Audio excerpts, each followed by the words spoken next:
Karibuni katika channel hii yetu, tutajifunza kuhusu ufugaji na utoshelaji vifaranga. Tunatoa vifaranga kila wiki. Kila wiki tunatoa vifaranga. Na hivi leo tunaenda kuosha mashine yetu, to disinfect kwa sababu tulikuwa tumewekea wakulima wengi mayai. Kumbuka kifaranga vinapatikana kila wiki. Tuna uwezo wa kupeana vifaranga kila wiki. So book kifaranga chako. Hapo tunaweka maji kwa hiyo floater. Hiyo floater hapo unajaza maji. Hii ni kwa humidity. Humidity najua mambo na incubation inataka na humidity and temperature. Alafu tumereceive mayai yetu kutoka shambani. Hii mayai imetoka shamba letu moja hapo Tiwi. Tiwi ni Ukunda. Tuko na shamba letu hapo tunafuganga Saso. So hivi leo tunaenda kuweka hii mayai. But before tuweke tunaangalia, jua inaweza kuwa iko na damage kidogo. So tunaangalia kwa makini sana, tunakuwa makini sana kuangalia hii mayai. Tushamaliza kuangalia mayai yetu, tutaangalia kama kuna machafu tunaweka kando, kama kuna karak kidogo imevunjika, tunaangalia yote picha yote. Tunafanya candling kidogo, candling kidogo tu, at least tuweze kujua mayai yako fertilize ama hayako fertilize. Tukishamaliza tutaweka labeling.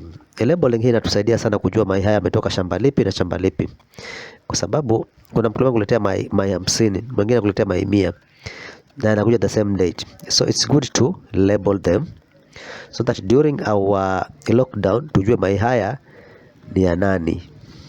Kumbuka tuna uwezo wa kupeana vifaranga kila wiki. Tuna supply kila mkoani, Mombasa, Kilifi, Lamu, Kwale, but specific kwa wakulima wa Kwale tunapeana free delivery.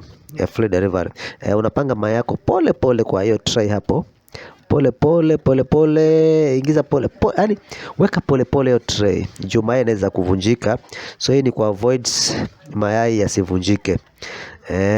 So after hiyo kupanga hiyo tray yako, ukishamaliza kupanga tray yako, kumbuka mayai inaingia rahisi. Alafu utaweka hizo tray zingine to avoid zisiwe chafu. Tunasema tunapeana vifaranga kila wiki. Book, you can book vifaranga, unapata vifaranga bora. Saso F1 tunapeana vifaranga kila wiki. Tuna uwezo wa kupeana vifaranga. Wakulima wa Kwale tupigie namba hapo, utatupata, tutapea vifaranga vyenu. Tuna deliver kila mahali, Kilifi, Kwale, Lamu, Mombasa. Tunapeana vifaranga bora kabisa kutoka shambani kwetu.